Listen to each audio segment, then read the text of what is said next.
Waalaikumsalam warahmatullahi wabarakatuh. Apa kabar? Baik.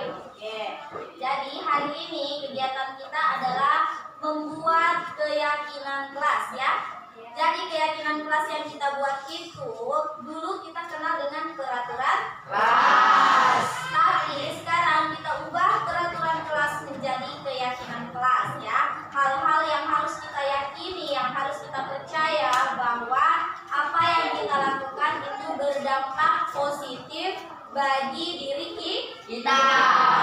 Jadi keyakinan kelas ini tidak hanya digunakan di dalam kelas saja, tapi juga di luar Kelas. Di lingkungan rumah juga boleh digunakan. Oke, paham ya? Paham. Untuk kegiatan pertama saya akan membagikan stick note. Ya. Di sini kalian akan menuliskan aturan atau keyakinan apa saja yang harus kalian patuhi, yang harus kalian lakukan selama berada di dalam kelas. Ya, satu orang menuliskan satu keyakinan kelas di dalam sini. Oke, kemudian tempelkan nanti di papan tulis. Saya akan tuliskan bagiannya ya. Jadi satu orang satu saja keyakinan yang kalian percaya kalian bisa lakukan. Paham ya? Paham.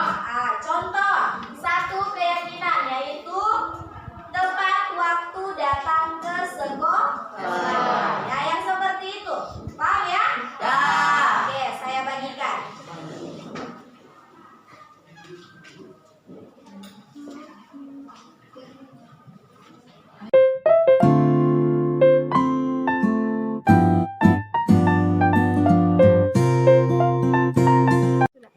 Oke.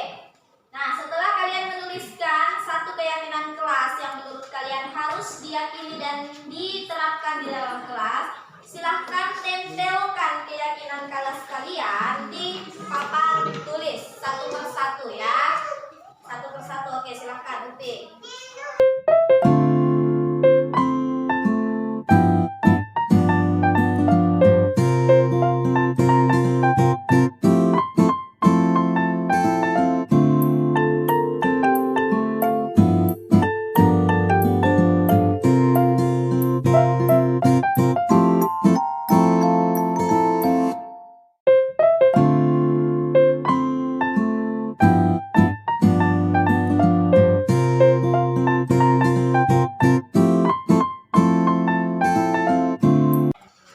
Oke.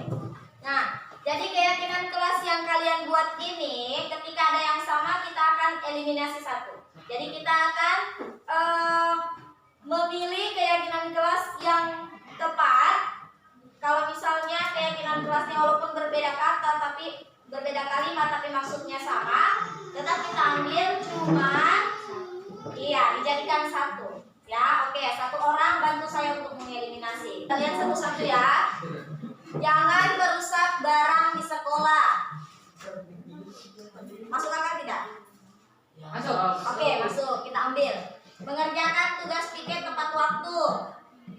Masuk ya? Masuk. Masuk.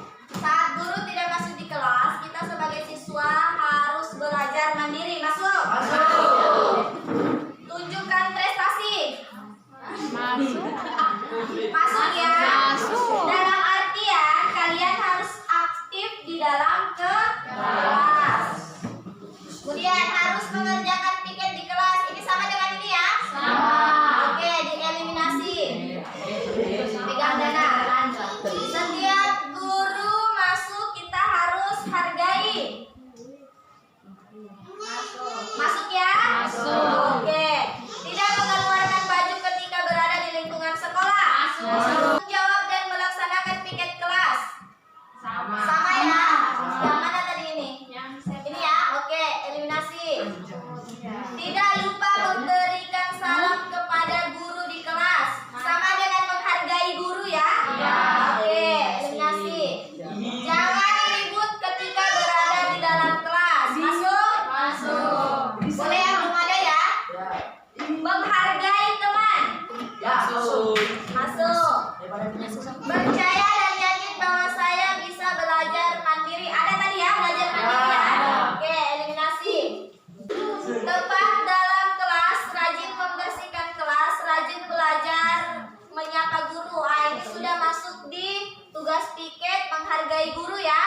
Oke, rajin belajar tadi sama dengan tunjukkan prestasi. Tidak boleh buang sampah sembarangan. Ada tidak tadi? Ada. Oke, menghargai guru saat sedang mengajar. Ada ya? Menjaga kebersihan sekolah sama dengan jangan membuang sampah sembarangan ya. Melaksanakan piket dengan tepat waktu. Ada ya? Selalu tepat waktu dan selalu rapi. Kerapian ada tadi ya? Nah, membuang sampah pada tempatnya ada. Tepat waktu ketika lonceng. Ada tepat waktu ya? Ayo saya bersedia. Belum. Ya. Jangan ribut di dalam kelas. Ada tadi ya? Ada. Setiap guru masuk kita harus hargai. Saat guru tidak masuk di kelas, kan kayak bilang menghargai teman, buang sampah. Oke, belum ada. Oke, silakan dan kembali ke tempat. Terima kasih. 1, 2, 3, 4, 5, 6, 7, 8, 9, 10, 11. Nah, dari 11 keyakinan ini, ya keyakinan kelas kita akan ubah menjadi jangan terlalu banyak, hanya menjadi 5 atau 6 keyakinan kelas saja. Paham ya? Oke, kita akan eliminasi. Yang pertama, jangan merusak barang di kelas, mengerjakan tugas piket tepat waktu. Oke.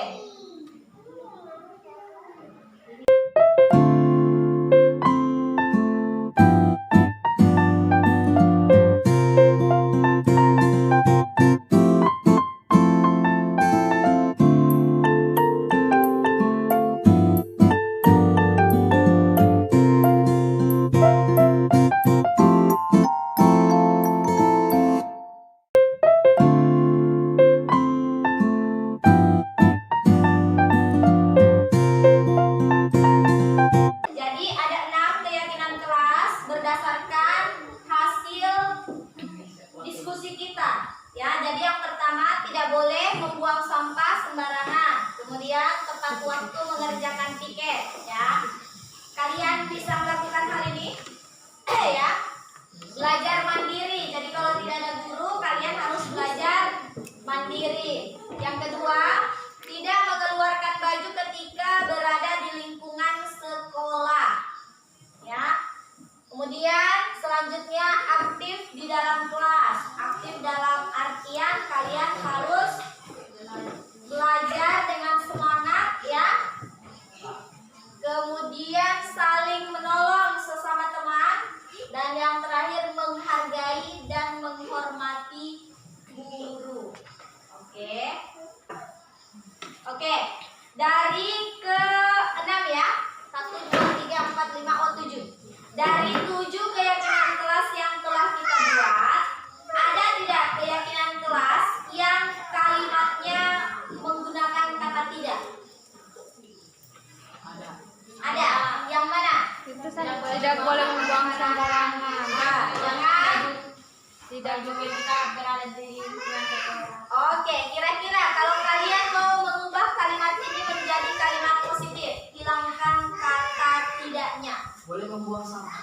Boleh membuang sampah? Jangan membuang sampah. Sama, ada kata jangannya. Boleh membuang sampah.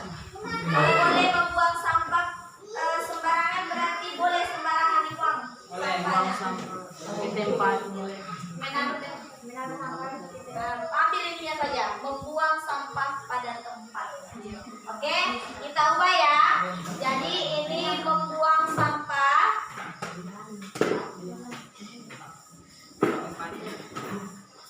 pada tempatnya. Dan ini tidak mengeluarkan baju ketika berada di lingkungan sekolah. Memasukkan baju ketika berada di lingkungan. Berpenampilan Rapi. Oke. Berpenampilan rapi. Oke, ada 7 keyakinan kelas yang harus kita taati ya. Nah, selanjutnya adalah menentukan nilai-nilai kebajikan yang ada di dalam setiap keyakinan kelas yang kita buat. Contoh, tidak boleh membuang sampah pada tempatnya. Kira-kira nilai atau karakter apa yang bisa kita dapat ketika kita mematuhi aturan ini, mematuhi keyakinan ini, atau menjalankan keyakinan? Ada yang bisa menebak? Tidak ada? Oke, saya akan bagikan daftar keyakinan nilai-nilai kebajikan yang harus kalian yang seharusnya ada dalam diri kita. Ya, ketika kita mematuhi nilai-nilai kebajikan ini, pastinya kita akan menjadi orang yang lebih baik lagi ya.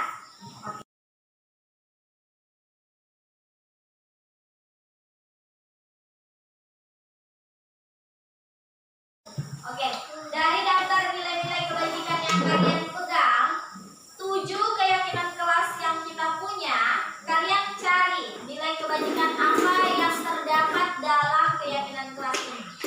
Oke, yang pertama, membuang sampah pada tempatnya. Kira-kira nilai kebajikan apa yang tersirat di dalam kebersihan? Oke, angkat tangan. Siapa? Kebersihan. Oke, kebersihan. Berarti nilai kebajikan yang terpatri atau tersirat dalam keyakinan kelas kita ini adalah kebersihan. Kebersihan. Oke, selanjutnya yang kedua, tepat waktu mengerjakan piket. Nilai kebajikan apa? Tanggung jawab. Ya, tanggung jawab. Next, belajar mandiri. Apa? Rajin. Ada lagi? Berprinsip. Ada lagi? Apa? Boleh bijak sana. Oke. Next, berpenampilan rapi. Apa? Berprinsip. Berprinsip. Oke, ada lagi?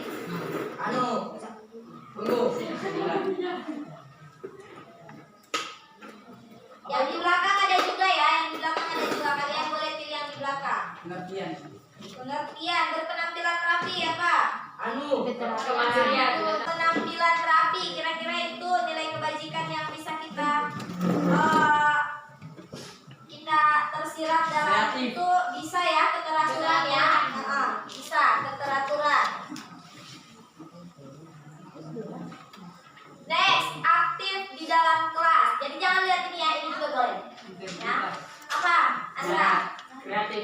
Kreatif, aktif di dalam kelas, boleh. Kreatif, apa lagi? Rajin, satu lagi. Tanggung jawab. Apa? Percaya diri boleh ya? Percaya diri dan oke, itu saja. Next, saling menolong. Kira-kira apa? Peduli. Next, menghargai dan menghormati guru. Hormat dan santun.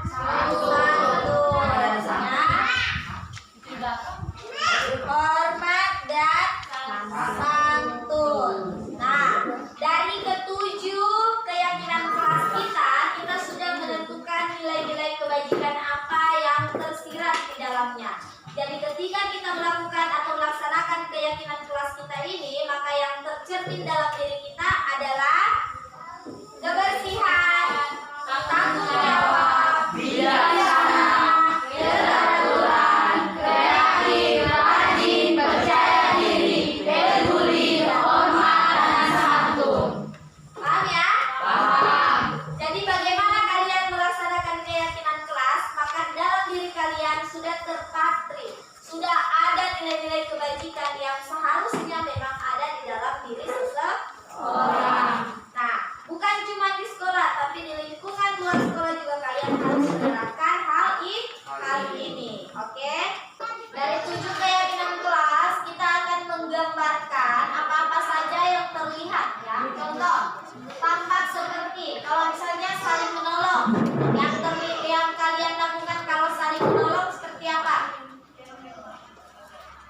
Membantu teman. Ya, membantu teman. Apalagi?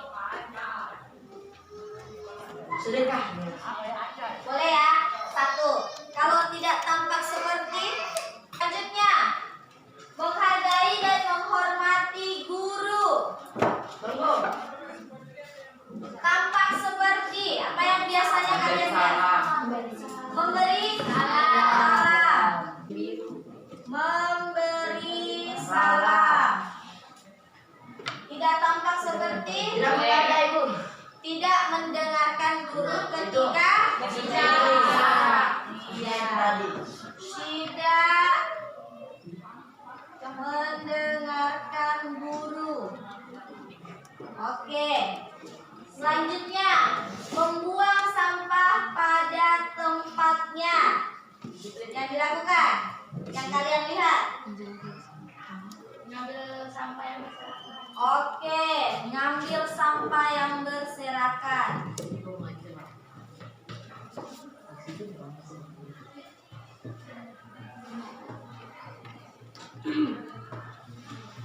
Kalau tidak tampak seperti Buang sampah sembarangan. membuang sampah sembarangan. Next, tepat waktu mengerjakan piket. Disiplin. Menyapu dalam kelas. Menyapu. Oke.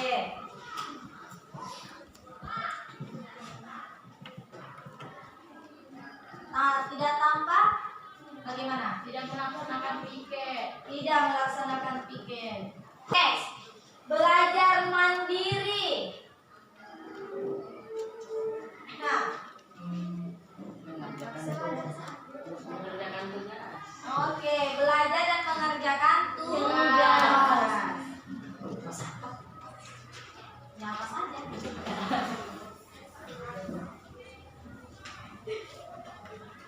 Tidak tampak seperti Tidak mengejar bermain di dalam kelas.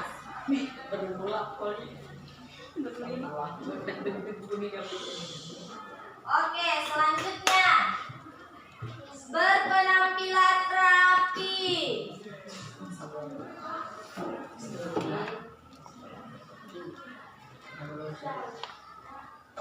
Baju di dalam. Rambut rapi. harum. Wangi. Tidak tampak seperti Boas. next, aktif di dalam kelas.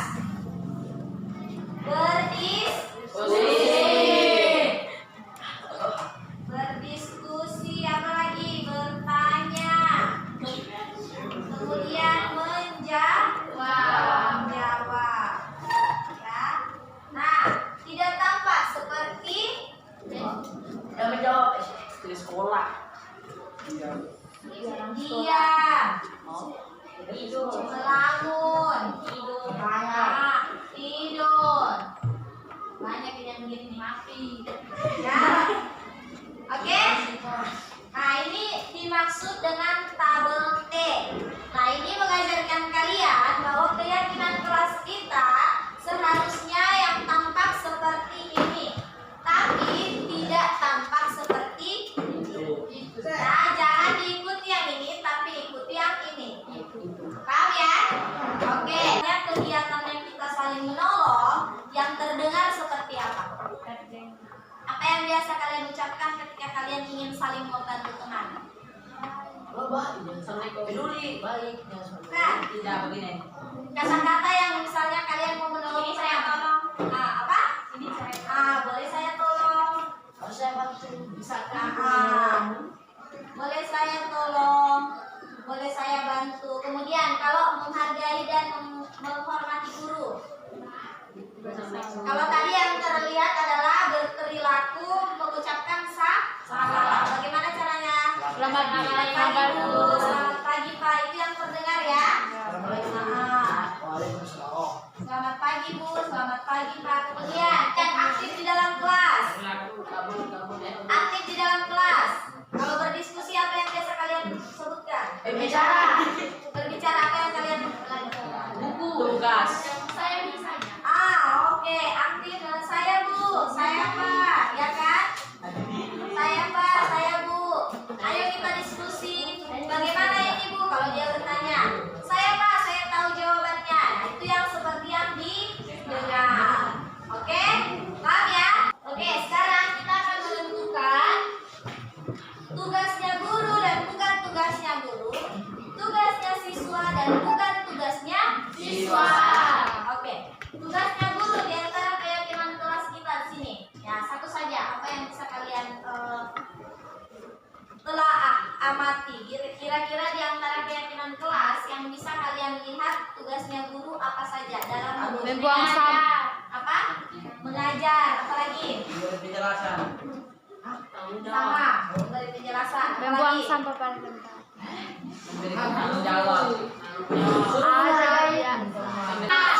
Oke, memberi nasihat. Kalau bukan tugasnya, Mengerjakan tiket tepat waktu. bukan guru. Kalau siswa Oh, juga sampai apa? Membiayai? siswa. Dia bilang. Membiayai siswa maksudnya? Itu kan.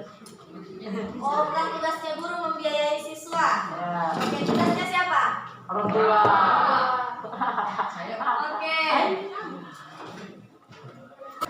Oke, tugasnya siswa Belajar. apalagi? Melaksanakan piket. Mendengar nasihat guru. Buang sampah seitu. Tepat waktu.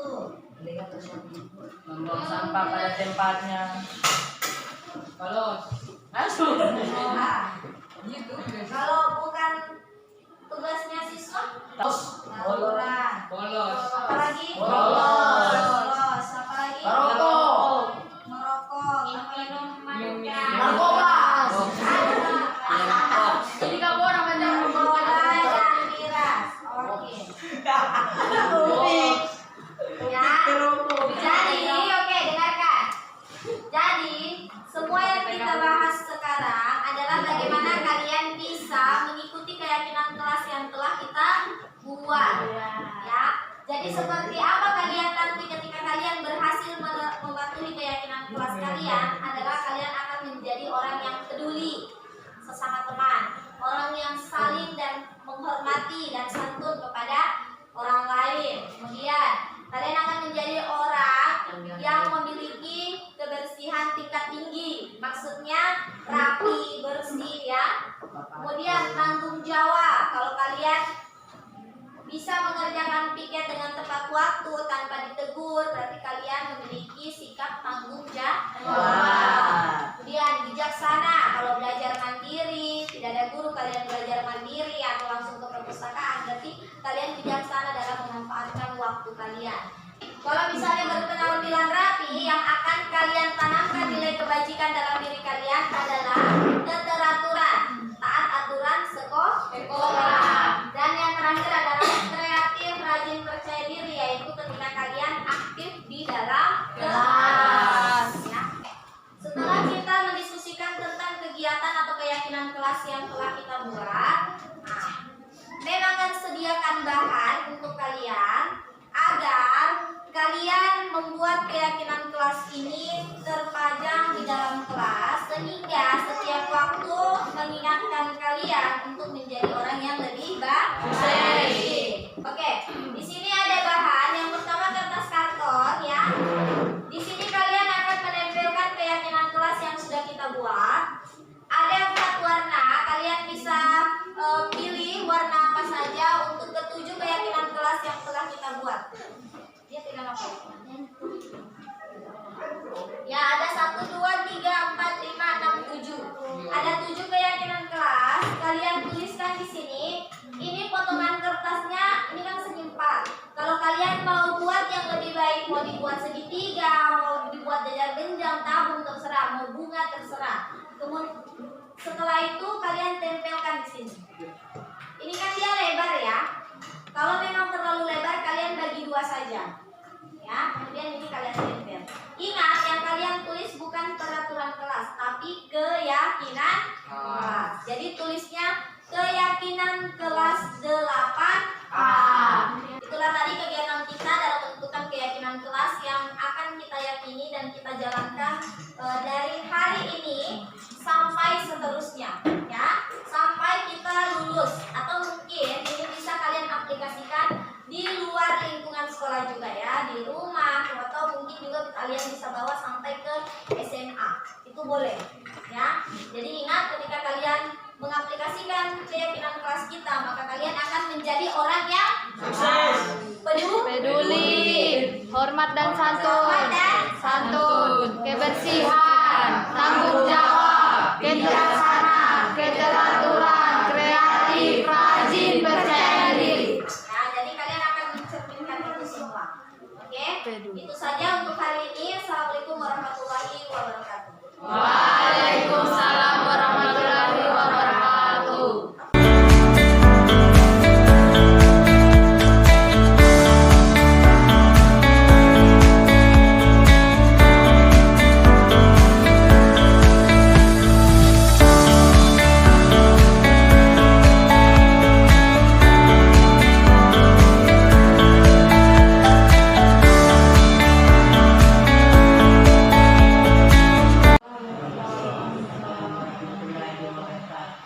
Ya, terima kasih Bapak Ibu telah menyempatkan waktu untuk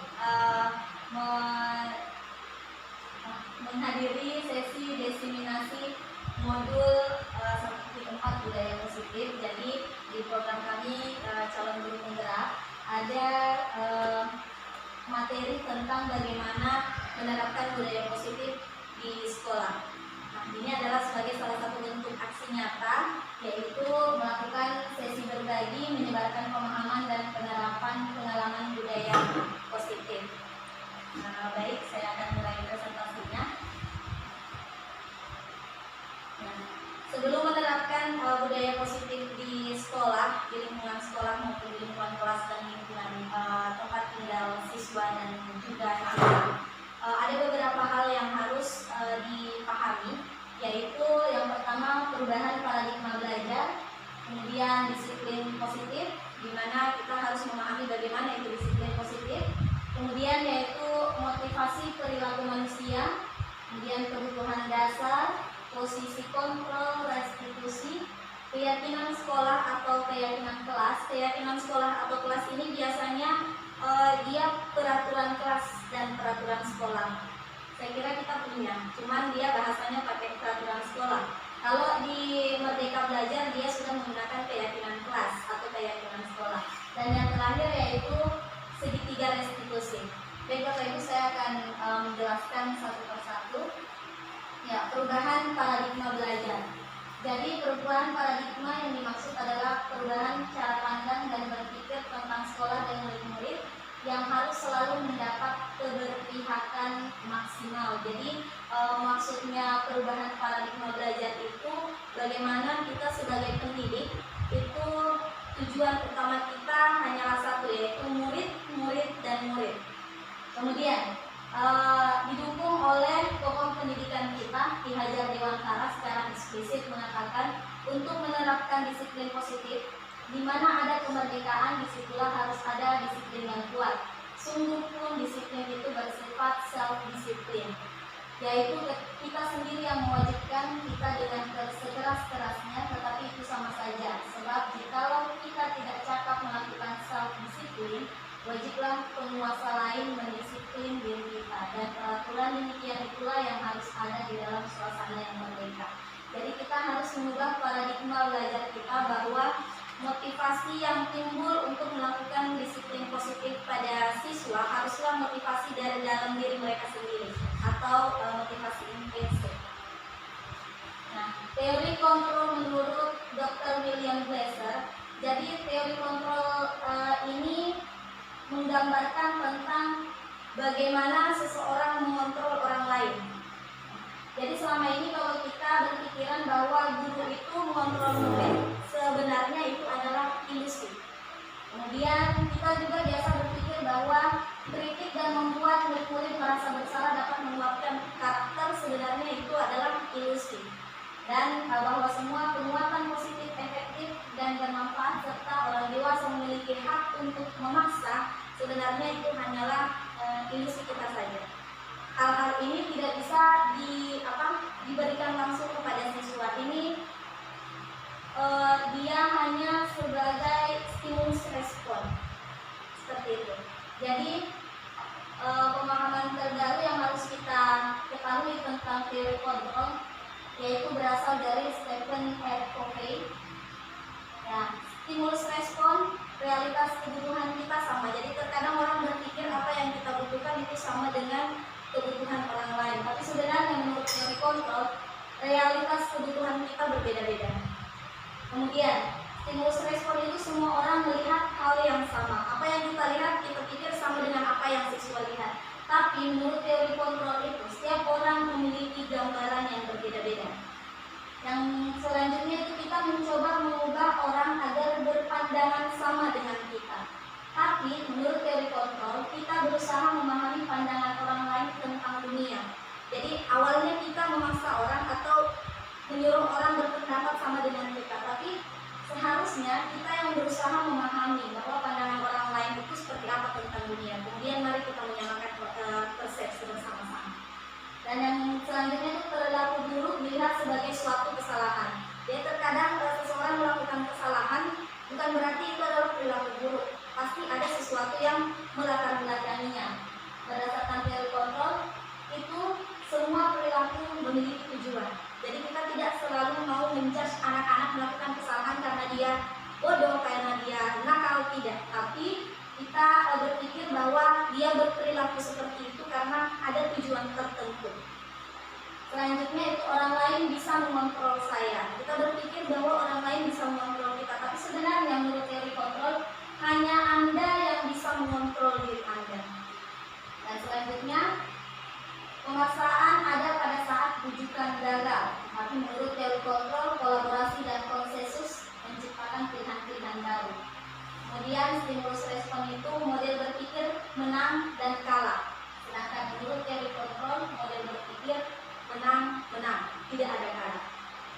Selanjutnya, apa itu disiplin positif? Jadi disiplin positif merupakan pendekatan untuk menerapkan disiplin pada siswa tanpa menggunakan penghargaan maupun hukuman. Dengan kata lain, disiplin sebagai bentuk kontrol diri, yaitu belajar untuk mengontrol diri agar dapat mencapai suatu tujuan mulia.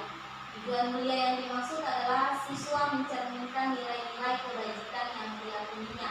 Jadi disiplin positif ini bagaimana menerapkannya, yaitu menghindari memberi penghargaan ataupun hukuman. Jadi saya sendiri biasanya kalau misalnya mereka melakukan kesalahan, contohnya terlambat datang, saya itu sebelum mempelajari materi ini biasanya saya hukum, entah itu membersihkan atau apa. Tapi setelah pemahaman ini ternyata memberi hukuman dan memberi penghargaan pada murid akan berakibat pada psikologis mereka. Ya. Kemudian disiplin positif apa yang harus kita tanamkan, yaitu bagaimana siswa nanti mencerminkan produk belajar Pancasila, di mana keenam elemen itu adalah beriman, bertakwa kepada Tuhan Yang Maha Esa dan berakhlak mulia, berkebinekaan global, mandiri, bergotong royong, bernalar kritis, serta kreatif. Bapak Ibu kalau ada saran dan tanggapan boleh di akhir presentasi. Kemudian selanjutnya yaitu 5 kebutuhan dasar manusia. Manusia itu melakukan suatu perilaku atau tindakan berdasarkan kebutuhan dasarnya. Yang pertama ada kebutuhan bertahan hidup. Manusia itu perlu untuk bertahan hidup, di mana salah satu kebutuhan yang harus dipenuhi untuk bertahan hidup adalah kesehatan, contohnya rumah dan makanan. Itu kebutuhan bertahan hidup. Yang kedua yaitu kebutuhan kasih sayang dan rasa diterima. Nah, ini konteks yang selalu kita temui pada siswa-siswa kita. Jadi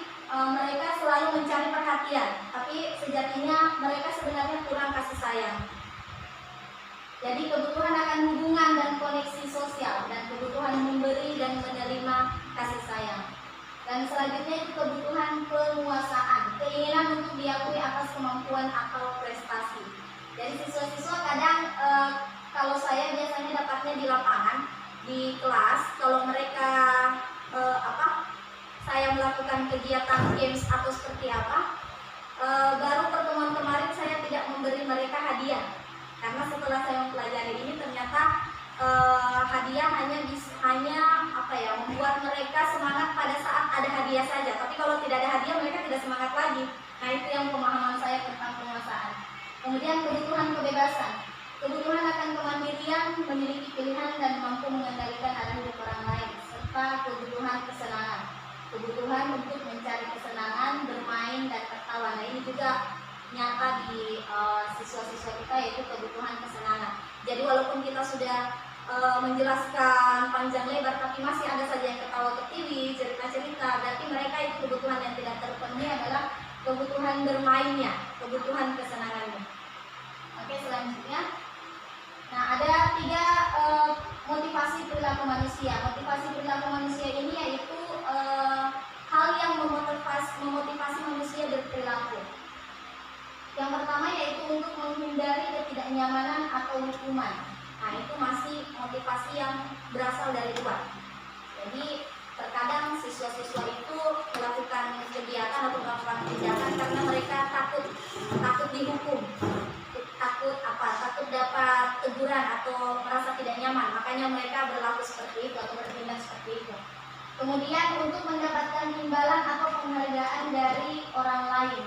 Jadi terkadang siswa juga, nah seperti ini contohnya ya, siswa akan rajin kalau kita bilang ada hadiahnya. Siswa akan semangat kalau kita bilang ada nilai plusnya. Tapi sebenarnya itu tidak bersifat berkepanjangan. Dia hanya motivasi dari luar. Nah, bagaimana menimbulkan motivasi perilaku manusia yang paling baik, yaitu untuk menjadi orang yang mereka inginkan dan menghargai diri sendiri dengan nilai-nilai yang mereka percaya. Nah, ini adalah motivasi intrinsik atau internal, motivasi dari dalam. Jadi mereka tidak berpikir bahwa adanya penghargaan lantas saya mau belajar, tapi memang belajar, mereka tahu, mereka sadar bahwa belajar itu penting, belajar itu bermanfaat. Akhirnya mereka melakukan hal itu bukan karena imbalan, bukan karena penghargaan. Oke, selanjutnya, nah hukuman, konsekuensi dan restitusi. Di sini hukuman, konsekuensi dan restitusi. Hukuman tidak seharusnya dilakukan, konsekuensi boleh dilakukan, hanya saja harus ada pembicaraan atau aturan yang sudah ada. Dengan restitusi itu wajib untuk dilakukan. Hukuman tidak terencana atau tiba-tiba.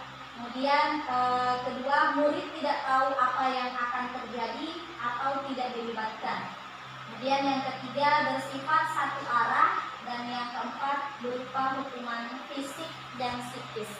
Jadi kalau misalnya bersifat satu arah, kita memberi hukuman sama siswa, cuman kita yang tahu hukumannya, tapi siswa tidak tahu konsekuensinya apa. Nah, kalau misalnya konsekuensi, ya seperti aturan yang ada di sekolah kita. Ada aturan, berarti konsekuensinya ada, mereka tahu, berarti dua arah, bersifat dua arah. Kalau hukuman secara tiba-tiba satu arah saja. Kita mau menghukum murid, tapi murid tidak tahu hukuman untuk mereka apa. Tapi kalau konsekuensi, aturan kita, siapa yang siapa yang terlambat ke sekolah, berarti konsekuensinya harus apa, gitu. Next, restitusi, yaitu proses menciptakan kondisi bagi murid untuk memperbaiki kesalahan, kemudian proses kolaboratif yang mengajarkan murid untuk mencari solusi sendiri. Nah, ini restitusi ini wajib dilakukan oleh semua guru, mau itu guru BK atau guru mata pelajaran, wali kelas atau guru kelas, itu dilakukan karena ini bisa menciptakan pribadi murid yang lebih baik, di mana kita membimbing murid ketika mereka melakukan kesalahan, kita bimbing dia untuk menemukan solusinya sendiri, seperti itu. Selanjutnya 5 posisi kontrol guru. Nah, yang pertama yaitu penghukum, yang kedua teman, yang kedua pembuat rasa bersalah, ketiga teman, keempat pemantau, dan kelima manajer. Kalau untuk posisi kontrol penghukum dan pembuat rasa bersalah, ini sebaiknya tidak dilakukan karena menurut pemahaman yang ada di materi yang sudah saya pelajari, penghukum dan pembuat rasa bersalah itu hanya akan menimbulkan kondisi fisik dan psikis seorang anak menjadi lebih turun.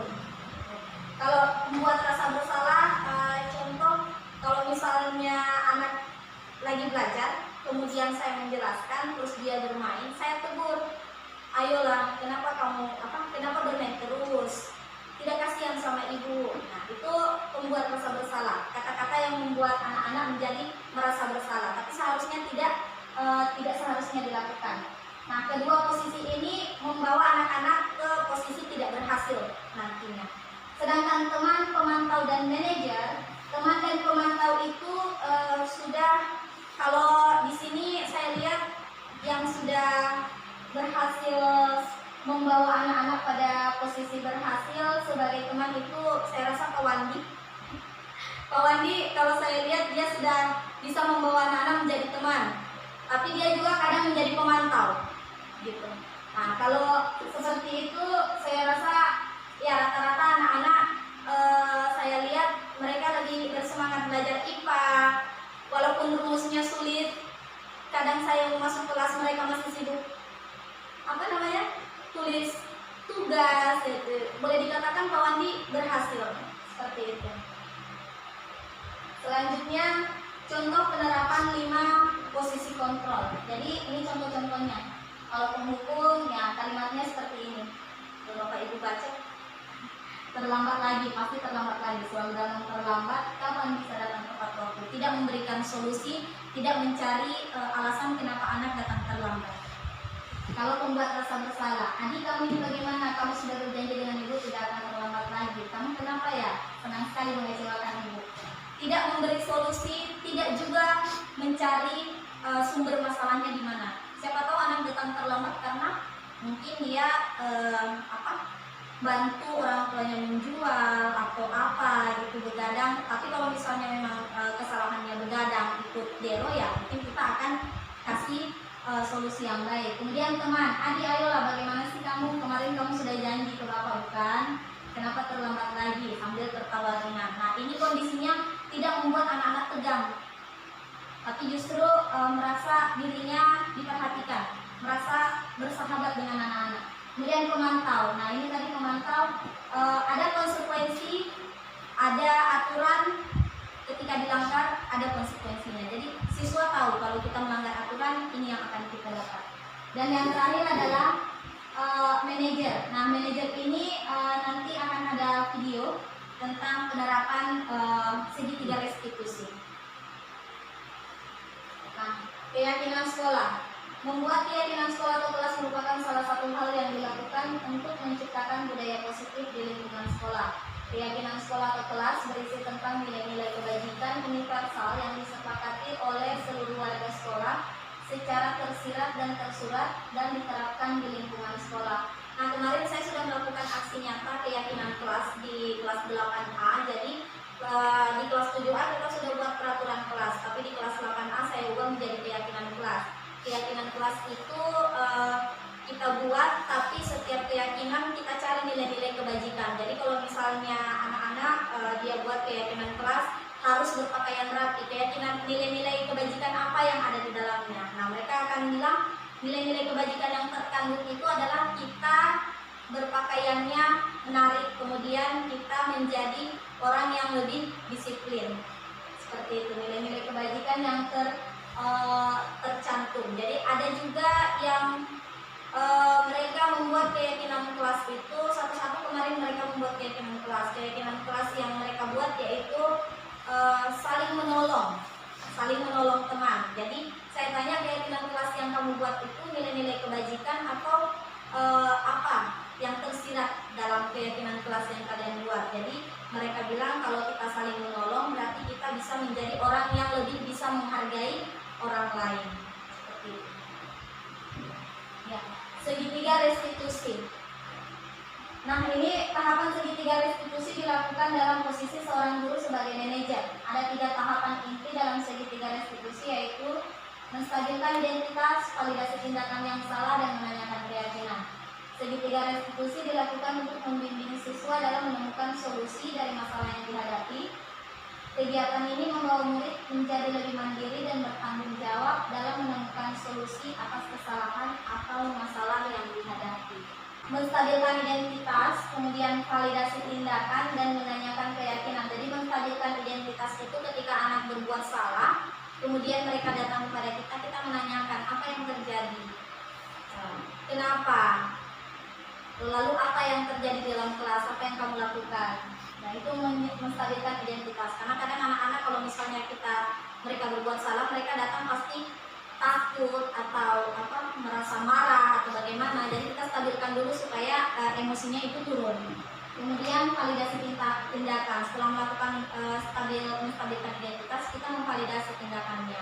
Kalau misalnya memang tindakannya salah, berarti kita tanyakan, wah teman kamu ganggu kamu ya? Kemudian apa yang kamu lakukan? Gitu. Validasi tindakan yang salah. Oh, saya banting meja Bu. Oh, jadi kamu banting meja ya? Iya Bu.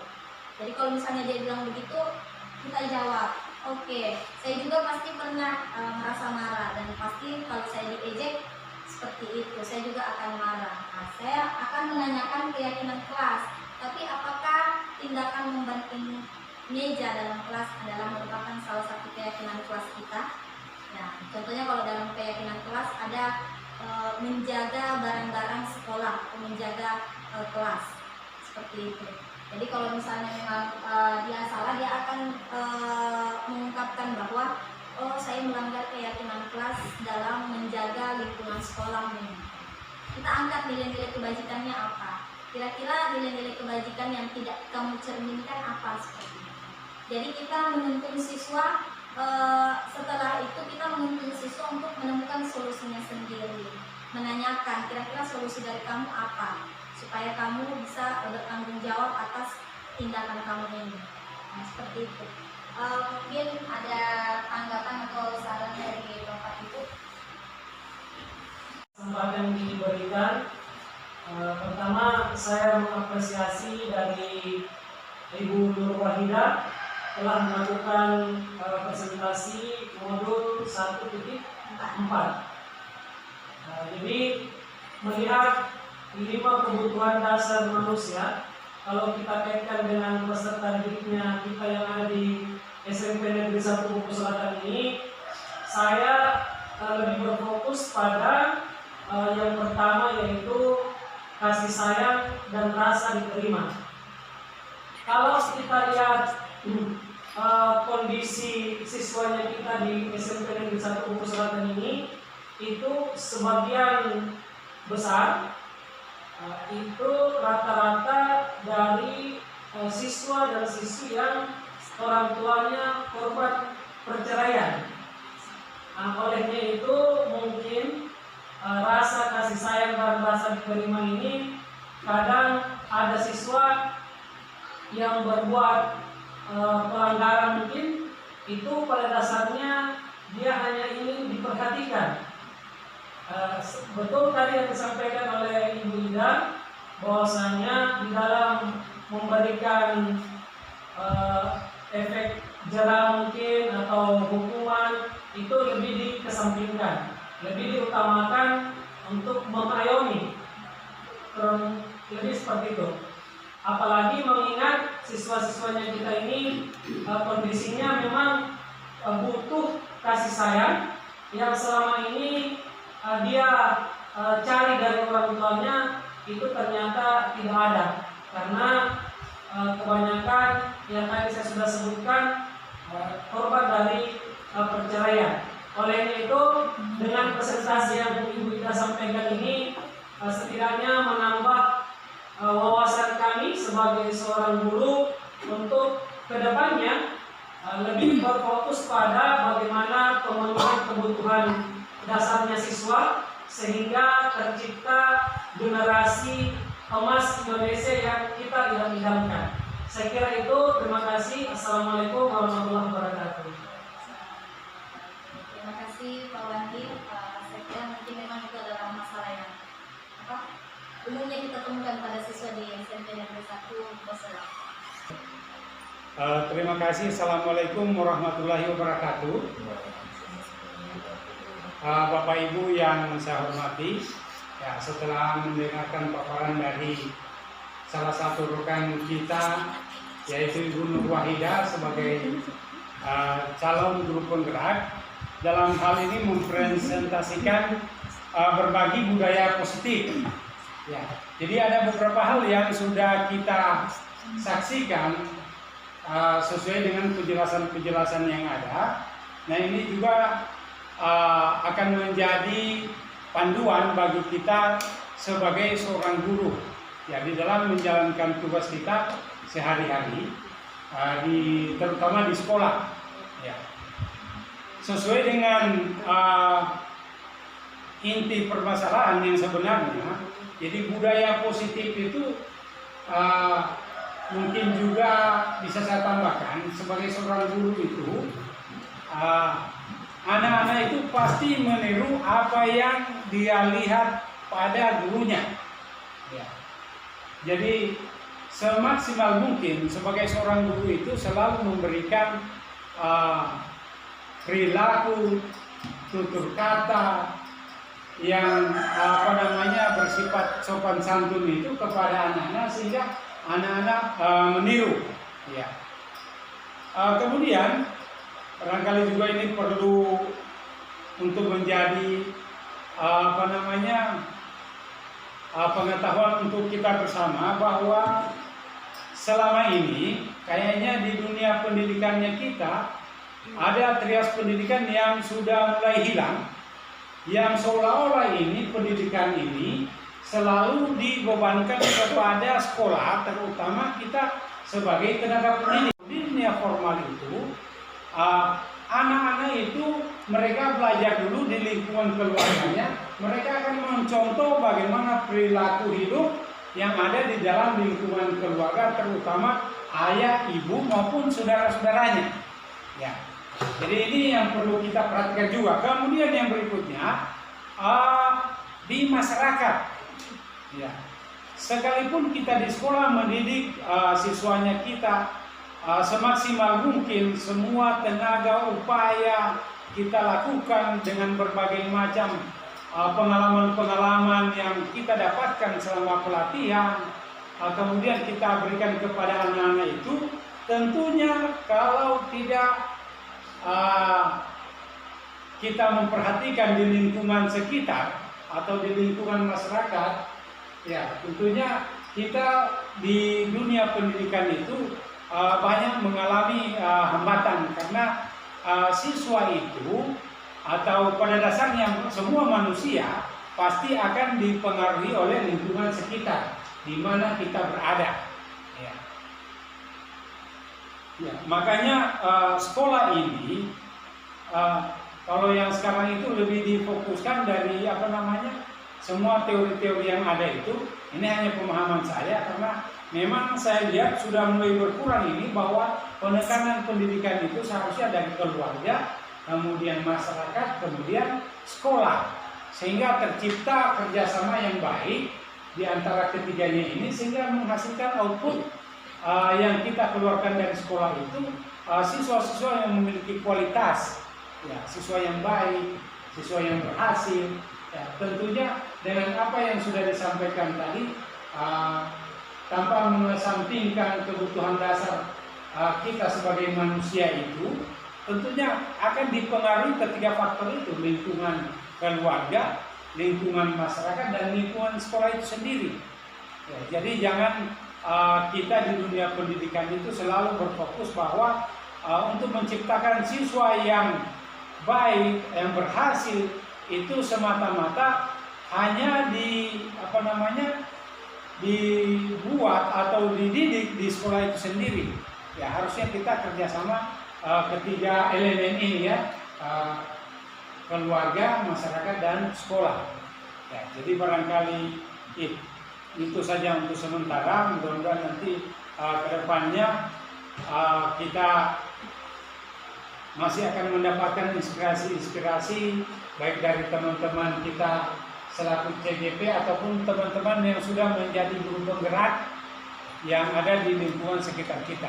Jadi itu saja sukses buat teman kita yang mempresentasikan. Mudah-mudahan nanti bisa berhasil tanpa hambatan sampai pelatihan atau kegiatan CGP ini selesai. Itu saja, mudah-mudahan kita semua selalu diberi petunjuk oleh Tuhan Yang Maha Kuasa. Wabillahi taufiq wal hidayah. Wassalamualaikum warahmatullahi wabarakatuh. Waalaikumsalam warahmatullahi wabarakatuh.